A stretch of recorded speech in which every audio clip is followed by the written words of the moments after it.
Hello, hello. Welcome to COCBLOK, The Coalition of Craft Beer Lovers of Kentucky. This is Matt. and I'm Jeff. Hey, I That's who I am. hope you're Jeff. Oh my gosh, I'm Jeff. You know, I am so tired. How are you doing? Hey, what's up? I'll tell you why I'm tired. You want to know? Not really. My wife went to Pearl Jam last night. Oh, okay. There's a lot of people that went to Pearl Jam last night. I didn't go to Pearl Jam. I didn't. I don't like concerts.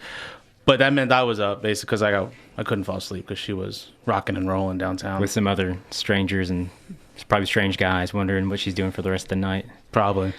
Nice. So what are you up to, man? Nothing. I need some cool headphones like you. I was just commenting on this. I feel like I'm kind of the subordinate guy over here. Whoever's running the show here, get some new headphones on this side of the desk. Well, just so people can't see why my headphones are cooler. My headphones are basically cooler because there's gold rim on the outside. And I think that's the only real difference. That's how you know you're fancy. Yeah. Well, I'm a doctor, so I get the. I feel like every time you say that, we need to put air quotes around it. I am a doctor. I am a doctor, Yeah. so I get the fancy headphones. Yeah. If I get in a car accident and you're the only one on the scene, I'll probably ask for somebody else. So what did you do last night if you didn't go to Pearl Jam? So what I do last night, I watched the fourth episode of Daredevil and some basketball, and I drank a cider, a 750 milliliter bottle of the Brut de Bretagne What is that? cider. It's from France, so it means it's pretty good because it's French. You got French cider and gold headphones. Anything French is better, including fries and toast. And so, I drank that. And the thing about cider for me, cider's okay. But most cider to me just tastes like apple juice. Yeah. But this one was pretty good because it had Brett. And so it had that. That's interesting. It had a bit of a funky saison-y quality to it. And I've seen, you've probably seen them around town. There's two of them. One's in a green bottle, one green label, one's a red label. I've seen it a few times. I've thought about grabbing one, but I never did. It's kind of expensive, I think. About $9. Yo. Is that expensive? No, that's not at all. No, I spent more than that last week on 375 milliliter bottles of sour. Stave, yeah. But my problem this week is I'm not drinking any beer this week. Why's that? Well, so here's how it goes. In memory of my people's freedom from bondage and slavery several thousand years ago. Like UK employees? No, so my people, in memory of our people freedom. That live around Palomar? I'm going to tell you, man. Freedom from bondage and from slavery about 3,000 years ago, we don't drink beer for a week, one week a year. And that's just how it goes down. So I think I am probably the only craft beer Jew in there's a whole this whole brewery group, right? Yeah, maybe there is a whole brewery based around. Well, there are a lot of Jewish craft brewers. So the guy, all right, Pete's Wicked Ale, which is one of the breweries that started all Jewish. Ken Grossman, Sierra Nevada. Really? AleSmith, I forget his name from AleSmith. Schmaltz, obviously, Jeremy Cowan. Yeah, he embraces it. The guy who founded Magic Hat. Hat. But I didn't know that. Well, now he's at Alchemy and Science, which is the Boston beer thing. So lots of us are out there, man. But I don't know in So you're drinking cider now. I drank a cider this week. I didn't mostly drinking vodka. Have you had for the week? But have you had a lot of ciders? No, I think I've only had a couple Country Boy ciders. Okay. And I don't think I've even had the classic hard cider 750. Have you? I haven't. No. Well, every time I get a Country Boy, I always opt for something else because they have a lot of good stuff. But the one that's the 750 they do? Mm-hmm. I don't think I've had that. Yeah. Maybe I'll grab one. We'll dissect it next time. Are you a cider person? There's a lot of ciders out there now. If you've noticed, it's been hitting shelves hard. Cider is up past year. I just think it's okay. Like the other Hall from Goose Island who started Virtue cider, right? So I think we see a little bit of his stuff. They're really expensive, about $20. Those are about $20 ciders. Yeah. Well, I'm kind of like you. It's just kind of like apple juice. Now there's some really like who does the. But cider was once the most consumed alcoholic beverage in the United States of America. That's a true fact. When? You can look that up. When? About 1780 or 1700. Yeah. Back when they actually had computers to do the statistics. Who's the one that does? They have like all the different flavors like a cinnamon, apple cinnamon one. You get on the shelves. I can't remember. Cider Brothers, something like that. I don't think that one is owned by a larger conglomerate. Yeah. But so Angry Orchard actually that's Sam Adams. Angry Orchard is Boston Beer Company. Mm-hmm. Outsells Boston Beer Sam Adams Boston Really? beers. Yes. Is that It's their top seller. Angry Orchard is the top seller of Did Boston that come beer. from the same statistic page that you got from 1780? Oh, yeah, absolutely. I figured. Probably Twitter. I figured. I probably saw that on Twitter somewhere. On the internet. I saw that I read it on the internet. On the I was reading on the onlines. My 5-year-old checked out of the library the other day a Bernstein. You know the Bernstein Bears? You ever read those with your girl? Yeah. So it was a book. It was a Bernstein Bears computer book. And I thought it was going to be some kind of really old 1980s, but no, it's really modern because they're shopping on eBay. Oh, really? And it's all about how the evils of the internet and Paw Book instead of Facebook. Wow. And so the father, of course, gets really moral and everybody off the computers. You get 1 hour a day. Yeah, exactly. Damn it. So that's funny. So what we were talking about. So the internet is actually the internet is truly the root of all our problems. So, anyways, let's get back to the evils of the internet. Yeah. But you're not in a cider. You're into mead. I'm huge into mead. I think mead is severely underappreciated now, and we actually there's a few very, very well reputable meaderies. I'm trying to figure out, because there's a word for everything. Like a meadery, is equivalent to the brewery. I don't know what you call a guy that makes mead. A meadist. Is he a meadist? Is that really what it is? He's a meadist dude. Meadist? That's for some reason it sounds right. I could be completely wrong, but he's a mad meter. Mad meter. You're just making stuff up now. But there's Schramm's out of Michigan, which everybody's talking about. I never hesitate to interject when someone talks about Schramm's that I lived in that town and you never had for 4 years. It wasn't around. Okay. Bee Nectar and Schramm's are both in Ferndale, Michigan, and I lived in Ferndale for 4 years. Okay. Yep. Okay. Well, that's where I foreclosed on my house. Interesting. Yeah. These are some weird topics But Schramm's is a big hit around town too. And people love Schramm's. And for people that don't know, mead is it's a type of alcohol. It's quite literally honey wine, whereas beer is made with malted barley. Mead is just done with honey, so it's like honey, water, yeast. But there's some places locally that make some, and there's one in Louisville. Oh yeah. Oh god, it's so bad. We shouldn't talk about that one. Oh, I don't know who's behind or whatever, but... What's that one called?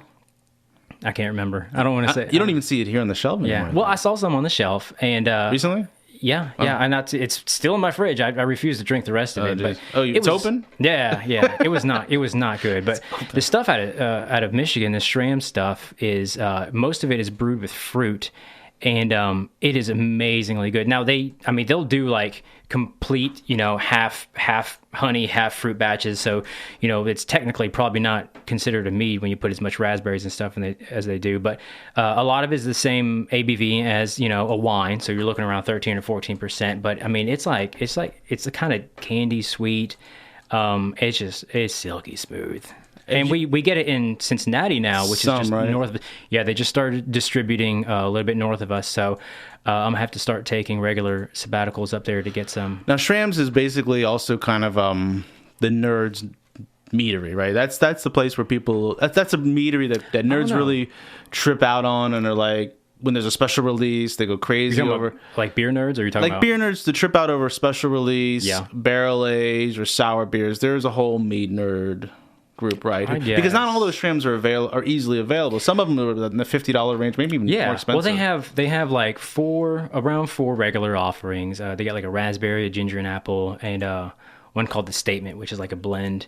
But then they do some special releases. They have one called Heart of Darkness, which I think it's around $140, $150 a bottle. Okay. I haven't actually had that one, but I've had a lot of the other really hard to get ones by fortune of somebody that I know that lives up in there. And how many bottles are we talking about they produce? I don't know, but 100? Less? I think it's between 1 and 200 or something like that. They number them, so I mean, you can get online, you can see what number you got or whatever. But I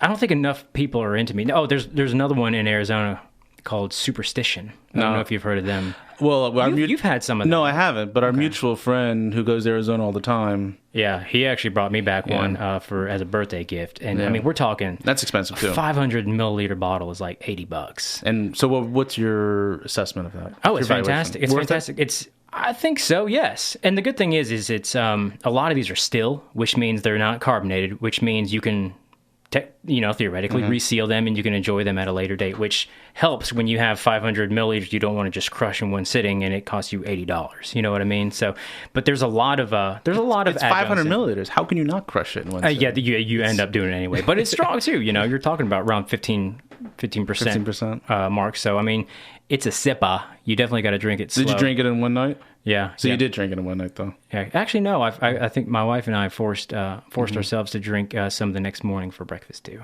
Breakfast mead. Yeah, that's the way to do it. But and what's the one in Indianapolis too? The one of our friends in likes. Indianapolis. Yeah, the one. It's not called Magpie. Oh, is it New Day? New Day. Yeah, they make some good. They make breakfast Magpie. They do some good stuff. Most of the stuff has been higher gravity. I've noticed, which is a little bit lighter. I think last time I was in Indianapolis, I did have something by New Day on tap somewhere. Okay. I don't remember. That's the kind of when you're talking about like cider and stuff, and some mead to you tastes a little bit lighter and thinner. I think most of their stuff is. I think it's a little bit lighter. It's good. I think it's really good, but they're up there, right? They're the upscale. Mead. Whereas Bee Nectar, I guess. or are they like Bee Nectar where they're not upscale, but in the $10-$12 range for a 500 Yeah, milliliter? I think it's more like that. Now, Bee Nectar they're out of Ferndale, Michigan as well. Michigan also, yeah. And they're very widely distributed, which we don't get them here. I don't understand why we don't get them in. One time I asked them, and they said they were going to come to Kentucky. Really? But they're in Cincinnati. They're in Asheville, North Carolina. Yeah. You can get them. I mean, you can get them in like every state around Kentucky except Tennessee.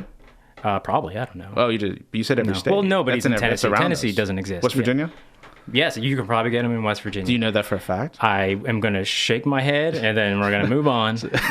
But I think I want to see somebody making some of this like high quality stuff. I thought there was. I think it's and this is my point. I think it's untapped potential right now. I think meaderies are starting to boom. I'm pretty sure at some point about a year or so ago, and someone out there, if we actually took calls, would be able to call in and tell us this. But I really thought someone took out a license here, and it was either I heard about that. Was it what street was that on? On Delaware. On Delaware to do a meadery.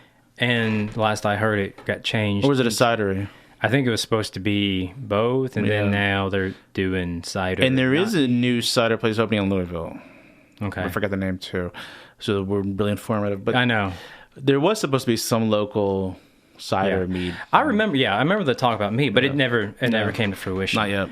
And we got this one in Louisville, and it's like, come on, really? And you can tell by looking at their marketing, they're trying to kind of like appeal to the winos, people that actually, that drink wine, but it's a whole different animal when you appeal to craft beer nerds because, I feel like, they get a lot more excited about the product, than somebody that's into like these the high-end meads. Don't they appeal to craft beer people because basically some of them are put in barrels, lots of fruit. Kunin, I think they do some barrel stuff. Right. So, but Schramm's doesn't do anything in a barrel? I'm sure they do. Chocolates, fruits. I've never seen a chocolate one from them. No, I thought I saw you guys talking about some kind of the Superstition does. I think they use chocolate. Yeah, Superstition has a couple of That's all the stuff beer nerds like. Exactly, yeah. It's like tons of adjuncts, which is, if you're a purist, it's kind of a slap in the face. But, that's the kind of stuff that I would imagine that would not appeal to somebody that's into wine. Because it's not yeast honey water. It's yeast honey water plus. Yeah, exactly. Which is basically what craft beer is. Right. Yeah, anything that's the anti-Reinheitsgebot. Oh, yeah. Yeah, that we talked about. That. I want to see somebody put a meadery in Central Kentucky. I'll fund it with all the money in my wallet, which is $8. $8. I'll get you started. That can't even get you a bottle of Schramm's. No, it can't. It'll get you like a taste of Schramm's. Yeah. Yeah. Well, I don't know. I mean, I can't tell you much about mead. Don't really know a lot about mead. Had a buddy once in grad school who brewed mead. But again, mead is the drink of Vikings. Yeah. Well, there's like a whole subset of like styles and stuff depending on what you put in it. There's actually a style that if you add a certain blend of certain types of spices, the style is called Viking's Blood. Like that's a certain category style of mead. Like an IPA is a style. There's one called Viking's Blood. Like how can you not like that? And that's available here in Lexington? Yeah. There's a meadery out of like Norway or something called like Dansk Mjød. And they have one that's actually, the meat's called Viking's Blood. But you see this bottle and you read the name and like, I want to rip my shirt off and get a battle axe and just start like hacking at stuff. That's the kind of feeling. I don't think I've ever. I don't have any awareness of seeing a mead on the shelf. I'm sure there are. It's not in my zone of looking for things that I maybe on the way home I'll stop and. I'm going to expand your horizons. Skip over the Louisville one. There's one out of Ohio called Crafted. They make some. But we don't get that here. That's one also a lot of people. We do. We don't get Crafted here. I saw some over in. No, you didn't. Yeah, over at Liquor Barn. The one that's like key lime something. I didn't see that one. I've never. They seen make some other stuff here. though. Yep. No, I just don't believe it. Okay. Which Liquor Barn? Hamburg? Yep. Well, that's not. Yeah. I'm not going there. That's not your people. That's like to me. That's like going to Louisville. That's far. I'm on the way home. I'll stop at Beaumont's and see if there's a meat on the shelf. But I don't think Crafted is here. I think. See, the thing about my knowledge, my vocabulary about these kinds of things sometimes is because I see all the local beer nerds on the Facebook page talking about Crafted or talking about Schramm's or talking about there's a handful of people who really congregate around a certain brand or a certain thing, and so I know about the Crafted. I know a lot of folks had it, but I think every time I've gone to Jungle Gyms, I either forgot to look for it or they just didn't have it that day. Okay. Yeah. The one that a lot of people talk about is a key lime pie key lime one, variation, which I thought was okay. It wasn't bad. It's a sparkling one, which means it's carbonated. West 6 had that key lime pie on experimental again recently. Yeah. Which was the old Tyler Main's key lime pie from like 2 years ago. They still do that one over and over again. Yeah. I tried it next to our friend Emily. She let me taste the sample, and it was okay, but she said it was a lot different than when they first made it. The first one was when Tyler did. I think I remember you were the one that key told lime me. Pie. It was great. He was a good brewer. Yeah, but he's not here anymore. Anyways, back to mead. We have a lot of guys. There's at least a couple I know of that you know of that supposedly are very good meadisters. Our good friend Chris. No? Yeah, Chris and Ben. By the way, Chris, if you're listening, which you're not, you've already said you don't listen. Yeah, we're gonna maybe send you an email about coming in next week. Yeah, you'll be on here. You've been called out because Lexington Craft Beer Week's coming up, and we got to help promote that to the 5 people listening who already know about it anyways. You're so tangential. But Chris has meads because I know I've tasted supposedly everyone says they're really good. And supposedly. FYI, I've never had them yet for anybody listening. But we got I think, supposedly we got the potential for somebody to make it. We're going to start one of these crowdsourced funding things. I think it's more expensive. That's just free money. That's what I hear. Is it more expensive to start a meadery than a brewery? I think it's more expensive to make a mead than a beer, but because it has to sit longer? Well, yeah. Well, how long does a mead sit? Yeah. It's a lot longer. Like a year. A year? Yeah. No, like that. It can't be right. 8 months, a year, something. 8 months for one mead? Mm-hmm. You're also we're talking like your average product. It's going to be like over 10% alcohol if you want the kind of Schramm's quality stuff. So you gotta babysit that. Plus, you gotta throw a lot more meat. Honey is a lot more expensive too. I gotta tell you something. I'm sweating. Yeah. Are your ears sweating? No, my body is sweating. I'm going to get big sweat stains on my shirt. Yeah, I think you already got a couple. Also, this microphone does not smell good. I can't say, I brushed my teeth just about an hour ago. It's like, is it my breath or is it this microphone that smells like bad breath? Yeah. I think it's the mic. I've been meaning to tell you. Sorry about that. I just brushed my teeth. It doesn't make any sense. You want to take a little break and we'll get some Febreze. So this is 93.9 WLXU, Lexington Community Radio. You're listening to COCBLOK. Yep. Craft beer lovers of Kentucky. And do you have something queued up? I do have something queued up, and let's rock and roll. Oh yeah, the Blues Brothers. Hey bartender on WLXU 93.9 FM. You're listening to COCBLOK. Trying to get all sultry now. Is my mic on? Yeah. Can you hear? Can you hear me now? Hello. Hey now. Yeah. Hello. So. Man, the show is just right. The show is incredible. There's actually people outside the window. We have a little window door in this really hot sauna yoga studio. And there are people peering in, like on the Today Show with signs, asking for us to talk about their birthday and is that what saying hi and hello from Kansas. I think they're just saying, like, what's that smell coming from that room in there? Yeah, that could also be. It's Jeff's microphone. I may have the better headphones, but you, my friend, have the microphone. The better smelling mic. Oh, this microphone stinks. So, West 6. West 6, yes. Let's talk about West 6. Famed local brewery that's been around for years. They just did a bottle release of one of their very highly acclaimed stouts, Snake Eye Stout, aged in bourbon barrels, called Snakes in a Barrel. And it's been on draft for a long time. They've done some variations. They did the, is it vanilla snake cake? Is that what it is? I think it's basically snakes with vanilla. I love snake cake. Out of the three, that's my favorite. Yeah, it's really good, and I've always liked snakes, the barrel aged snake eyes or whatever. The can. I think there was like 1 year I thought it was kind of off. You talking about the one in the can, snake eyes? Huh? The one that's in a can? Yeah. That's the barrel aged version of it. So, but so they just did a bottle release, and I purchased a couple, and this is a huge beer. It's like 13% alcohol. Very, very strong, and on draft it's really good. Now there's a lot of people that are talking about the bottle conditioning. They use champagne yeast to finish it off, and the idea is that once you take the beer and you put it in the bottle, if it's bottle conditioned, you add a little bit of yeast to it, and that yeast does a little bit more work with the residual sugar in there, and it does the carbonation. Like we talked about in the first or second episode, yeast basically farts out alcohol and CO2. So people didn't like the farting. Yeah, people didn't like the farts in this one. And no, I'm sorry. It preceded. It was preceded by a barrel aged cocoa porter. That's the one people didn't like the farts. Yeah, which the regular draft version is very good, but this one is a little bit lighter beer. It's like what, 8%, something like that. The cocoa porter. Yeah, the barrel aged cocoa porter.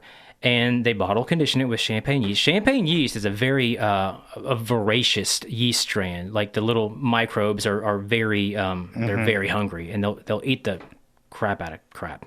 And they produce a lot of ethanol, alcohol, and they produce a lot of CO2.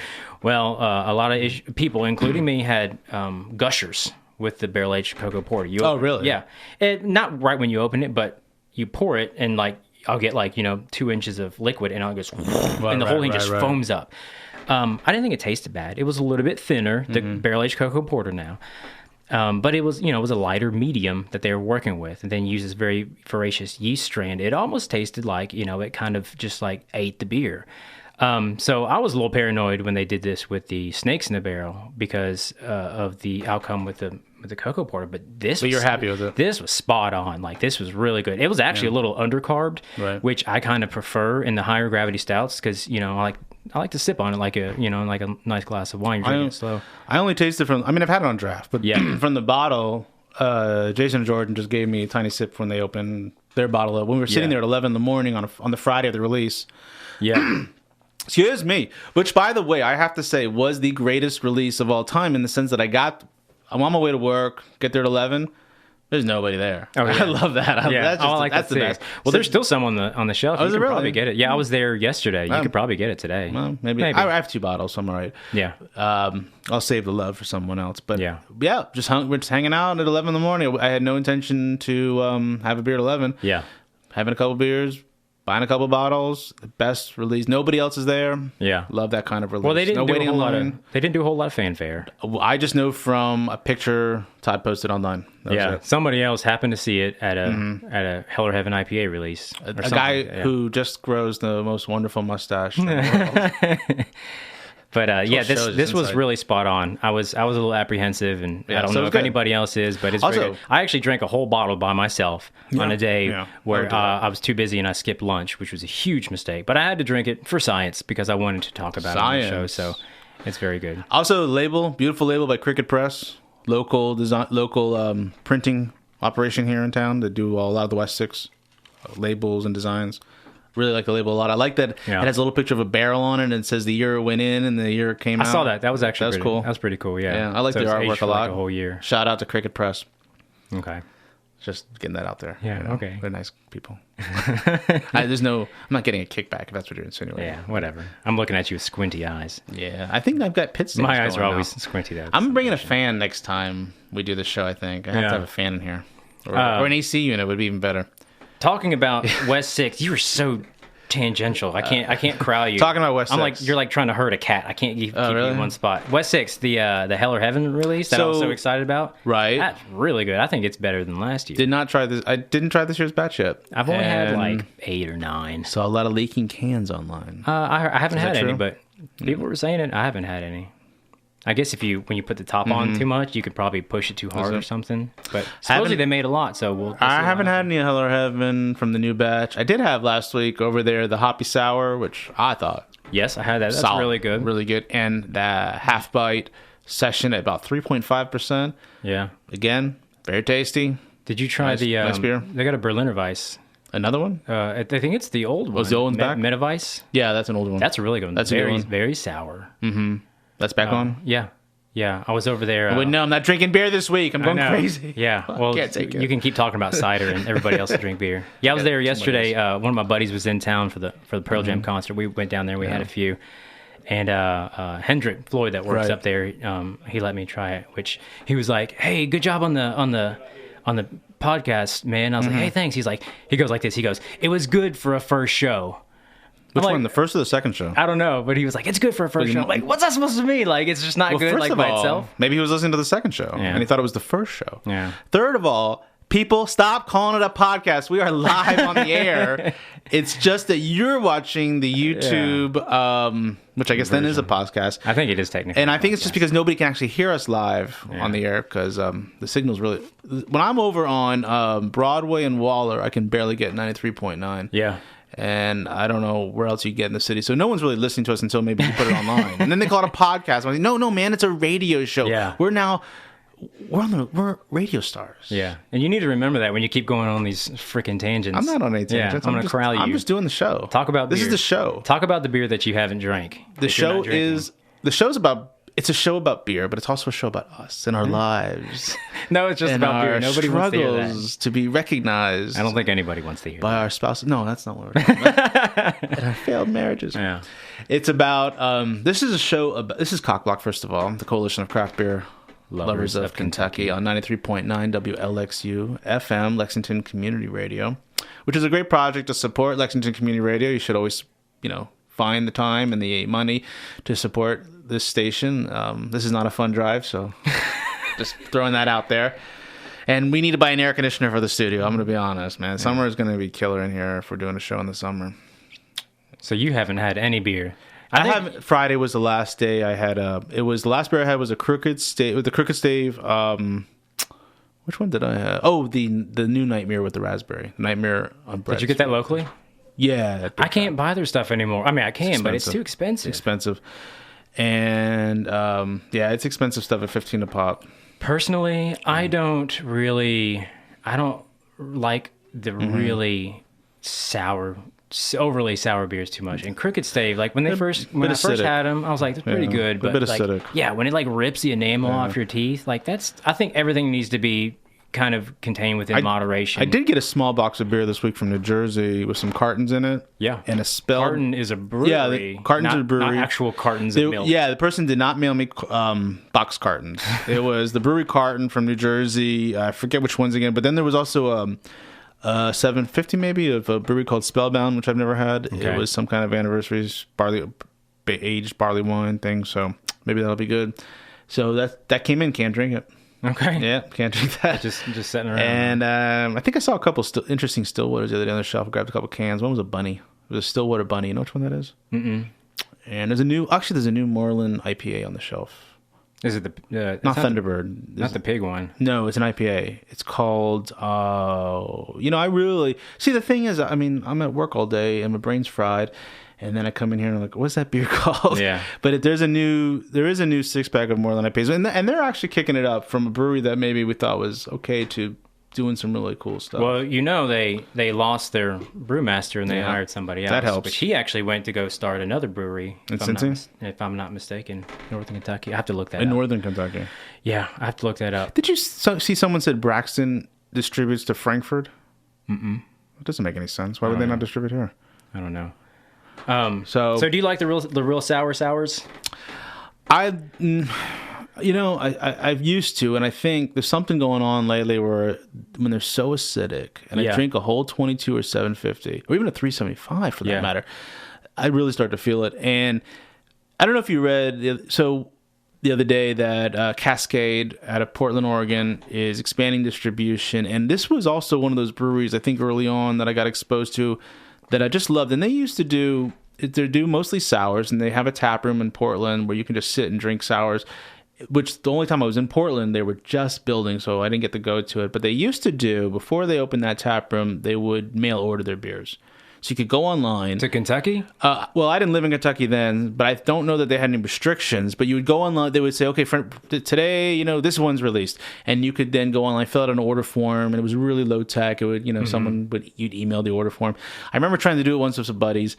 And they never responded. We waited and waited. We wrote them back, and they were like, "Oh yeah, sorry, we didn't get to it in time, and we sold out." So we didn't get it. That was the one time I tried to buy online. But people used to buy online from them, and they were shipping out the Raccoon Lodge was their other facility. Okay. So they've expanded their, I guess, their production and their distribution. So then they used to be you could get them near here in Asheville. Now you'll be able to go to Indiana and Cincinnati, but still not Kentucky. No, we were not on their list. Alabama was on their list for distribution. How does Alabama make the list? Alabama's getting a lot of stuff, matter of fact. But they get 50-50, they get Eclipse. But the other thing about it, the thing about sours and getting Cascade is it's one of those things for me where you think, wow, man, I wish we could get Cascade too. It'd be so great. And then when you're in, let's say you'll be in Cincinnati or you're in Asheville, you see it on the shelf and it's $30-$40. $30 for a 750 milliliter Don't bottle. buy it. No. So why do I want it to? I always pass So on. why am I in such a big rush to be able to buy Cascade here in town when I know I'm probably not going to buy that much of it at $30 the first Cascade I had was actually with you. Oh, when I opened one? Yeah, me, you, and our other buddy. That might have been a $40 bottle too. Yeah. I think I traded for that. I forget which one it was. It was what was it? Something Viking? Was it? I don't know. But yeah, I see them occasionally, and I won't bite. They are too expensive. There are in my breweries eyes. like Cascade. Like I also love Nebraska Brewing Company, but again, you want $25-$30 bottles that sit on the shelf, and wherever they enter in the market, in the beginning they'll sell them out, and after a few months they're gonna sit because they're just. It's also not really a return beer for most people. $35-$40. Some people will keep coming back but they'll come back every 6 months, maybe every 7 months. You're not going to come back to a $35 bottle of beer every 2 weeks the way you will for a $10 6-pack. Excuse me. I don't. Well, first of all, I don't really think the ones that I've had. I don't think they're $30 good. Second of all, with that kind of too acidic for you. Usually, they got some really sour ones too, but it just doesn't really wow me or blow me away. But like also for that price point, I think you kind of attract the people that are quote unquote tickers that like, I need to try this to add it to my portfolio to say that I've tried this. But once you've tried it, the whole nature of taking beers or trying new beers is to try new beers, so you don't go back to trying. But a brewery can't survive on that. A brewery has to survive on return purchases. Now there are breweries that do, like the brewery. Well, the brewery is another one of those I don't understand. If you're really into the brewery, do you really go back time and again and buy the same bottle, the same 750 over and over? Because that's all they produce. They're 750 milliliter bottles. They're not all tart. They're not all sour. They do different kinds of beers. But it doesn't seem to me the kind of brewery you return to. And but someone has to be returning to the brewery in Lost Abbey and all these places over and over again. Well, like the brewery, and we're talking about BRUERY, by the way, out of California. That was good spelling. Is that right? I don't know. No. You did the spelling. Yeah, they do a couple of. I guess they're called flagships, even though it's they do have flagships. Absolutely. Yeah, but there's one, Ruse, RUEUZEUZ, however you spell that one. Right. That's a really good beer. I remember, I swear, it was like 3 years ago or something. I saw it up north in Cincinnati. I bought a bottle. Swear to God, I think it was like $8 for this sour. And I was like, this is a phenomenal beer. Why are people not buying this? I went back, I think last year, and it was like $22. Well, but that is one that I bought multiples of. That $8 must have been a mistake. Yeah, well, maybe it was like clearance or something like that, which I'll take that any day of the week. But regardless, they are really... they're really known for doing a lot of one-offs, a lot of anniversary-style beers, a lot of like special release stuff that they'll bottle and send out. They have 750 milliliter flagships. Yeah. So that means they have to have return purchases. Yeah, exactly. And they're doing well. They're doing very well. Right. So, I mean, it's just... You also can't buy them in Lexington. No, exactly. We can't get crap here. And yeah, it doesn't sound like it's a sustainable business model. You look at Pretty Things. Well, yeah, they didn't last. No. Again, that's all they did, though. They only did large format bottles. They did 22-ounce bottles, but they were affordable at least. They were $7-8 for the most part. So, but they were quote-unquote gypsy brewers. Yeah, they didn't have their own system. I don't know the full story about why they decided to fold shop. But again, you have to think. I mean, those beers have to be return purchases. Someone has to come back and say, yeah, I want to do that again. And I think sometimes large formats... I guess someone in the business could argue the opposite, but I wonder if large formats really lend themselves to being purchased over and over again by the same buyers, well, it's the way 6-packs do. Yeah. I guess they can. Some might, but I feel like there's also, maybe we mentioned this before, I feel like there's a certain level of intrinsic value with a large format bottle also. You get like a can of something, you're like, oh, I'm going to drink this while I'm like mowing the lawn, or I'm like taking a shower, sitting on the toilet. But if you get like a large format bottle, the first mindset is that I have to wait until I'm with so-and-so I can share this. So it's ideological. Yeah, it's almost like a special occasion kind of thing, because there's a larger bottle. And well, I think the price point is also better. If you're the brewer, you make more money on a 22 ounce than you do on a 6-pack. Which is backwards. Right. But that's the way they do it. You remember Citrus Down on the 22 is about the same price as the 4-pack. And there's more volume in the 4-pack. From Against the Grain out of Louisville, yes. There's more volume in the 4-pack. So why would you buy the 22 ounce? Yeah, I don't know. Yeah. Well, why would you? Yeah. I won't go there. They make some good stuff. I like Citra. Against the Grain makes some really good stuff. They make some really bad stuff too. I've had some. Actually, I just saw they're doing new sours. They got a great brewery, by the way. Another tangent here. Yeah, they got amazing food. I love going there and eating the food. Oh, at the brew pub. Yeah, they've had some stuff on draft. Well, they have another facility too. You're talking about the manufacturing facility? There's the brew pub on Market, is it? Where the baseball stadium is in Louisville? Yeah. And which they're right next to on inside. And then they opened in wherever Portland, Louisville is, a production facility that also has a tap room. But apparently no place to sit. You just kind of hang out. Okay. Oh, wow. Standing. Yeah. Standing only. Standing only. Well, the one in the stadium's really small too, so. The brew pub's pretty small. We go there a lot, eat there, because I also like to do the sampler there where they they do everything by hop, smoke, mild. Yes. They have the categories. And then there's usually about, out of the 6 things, it's very possible I haven't had any of the 6, or I've had 4 of the 6. I've not had 4 of the 6, or maybe not 5 of the 6, so I can do a sampler and do my ticking, and it's really great for nerding out. Anyway, cue something up. All right, so... DJ. This is COCBLOK. You gotta finish that. Craft beer lovers of Kentucky, and you are on 93.9 WLXU.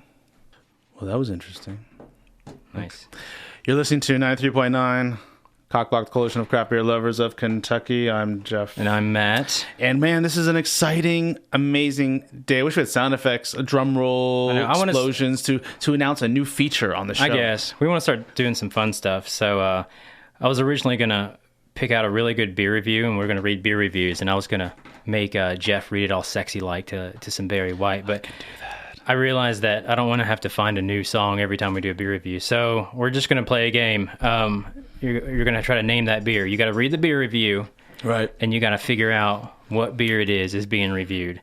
And I had to double check just to make sure that the name's not in the beer. What's 6 IPA? Oh, we haven't started yet. Damn it, I quit. All right.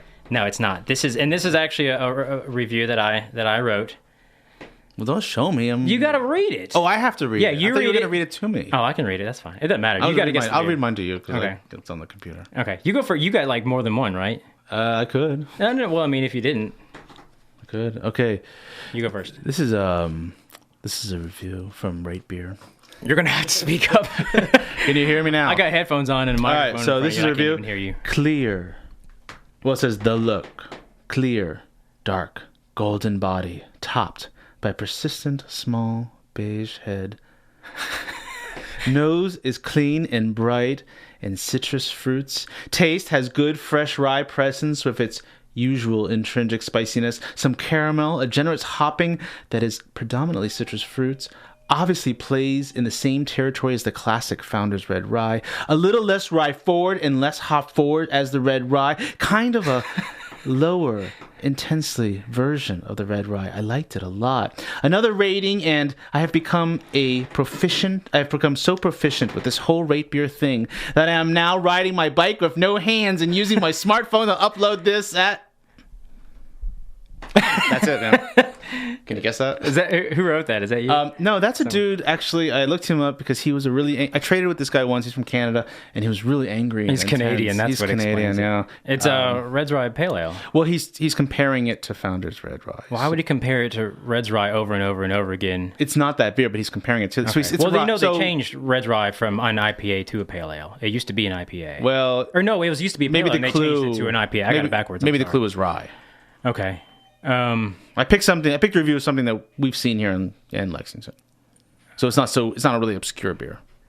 Okay. It's a pretty Is it a Founders?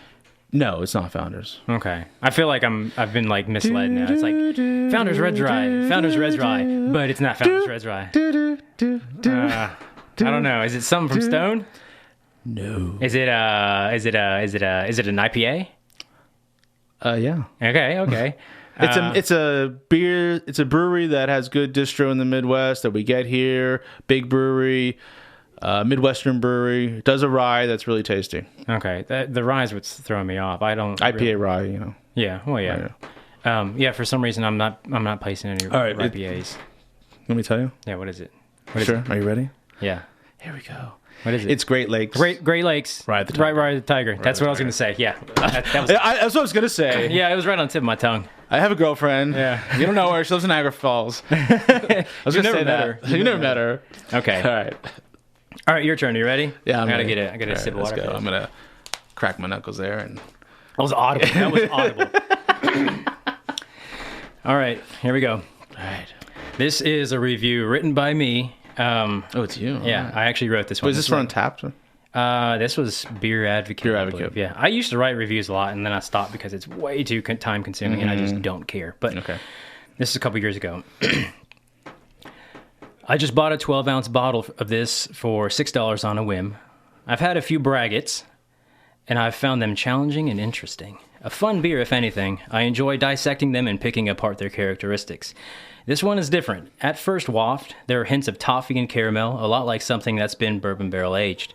Very welcome and exciting. First sip and it's zesty, medium carbonation with residual honey sweetness through and through, and an indecipherable supporting herb. Not hops necessarily, but something tangy. 3 sips later, and it's literally decomposing in my hand. Something chemically, I can't put my finger on it, but it came out of effing nowhere. Now it dominates the nose and palate. It's like when you were a kid and you saw a dead animal and you were fascinated, then you caught that first whiff, and then you couldn't escape that smell. Like, even when you ran in the opposite direction, it followed you like an effing poltergeist. This is my poltergeist. I've pinpointed the aroma. It's old mothballs. The newer mothballs smell like they can at least get you high, in the way that only a shelter kid who is repeatedly forced to visit his detached grandmother can understand. The new mothballs smell like anything is better than whatever I'm doing right now.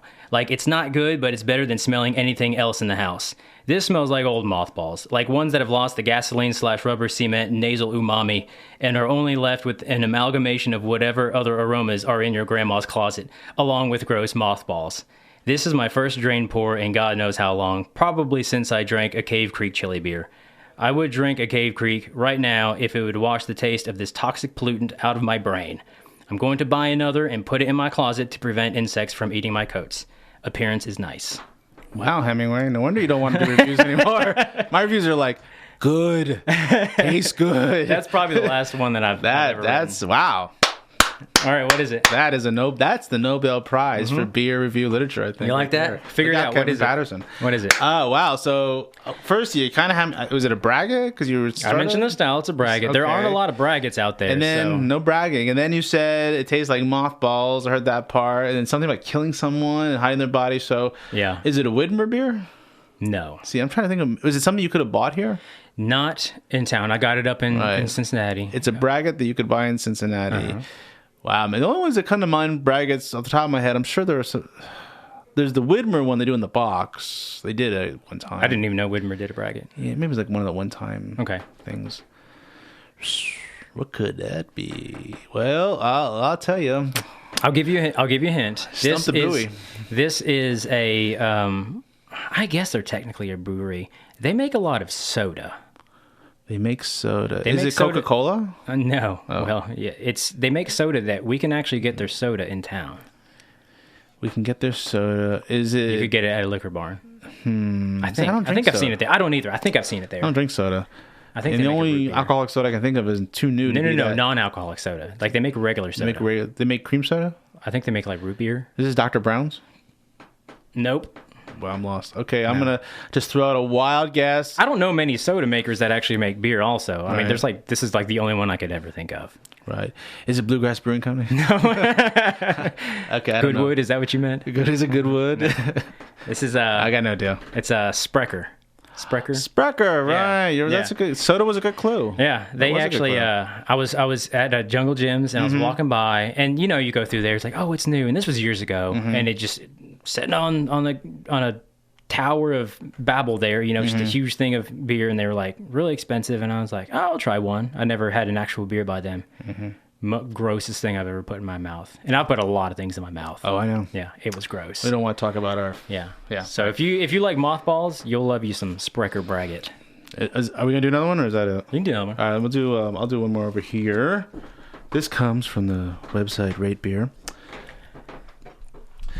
Burnished golden. You can buy this in town. Burnished golden. White head subsides quickly. Very dirty nose of DMS, white vinegar, gummy candy, apple juice, husky malt, unripe banana, chemicals, flimsy mouthful, DMS, and husky grating. What is up with malt. husky? I know. Is it overweight? Immediately, intensely vegetal with cabbage nose, coupled with plastic baggy bliss and gummy candy. I'll just read that first half of it. Because does it just go on as like a rambling of a bunch of random adjectives? Yeah. Gummy, candy, cabbage, plastic bag. It's something vegetal. You can buy in town. It's a Midwest brewery. Okay. Pretty popular brewery, I think, overall. I think our definitions of Midwest are different, too. From the Midwest. What's the Midwest? You consider, like, Ohio Midwest, don't you? I think so does every other human being on the planet. I don't know. Is it? I refuse to. What do you think it is? I refuse to. It's not the South. What do you think it is? It's in the Midwest. I think it's like... But, like, West is, like, over here. Anyway. It's called the Midwest. It's Michigan, Ohio, parts of Kentucky, Indiana... what else is? I mean, you don't think Ohio? Did you take geography? No, I know everybody calls it. I can't. It's not an Ohio brewery. Okay. So I'll name the states again.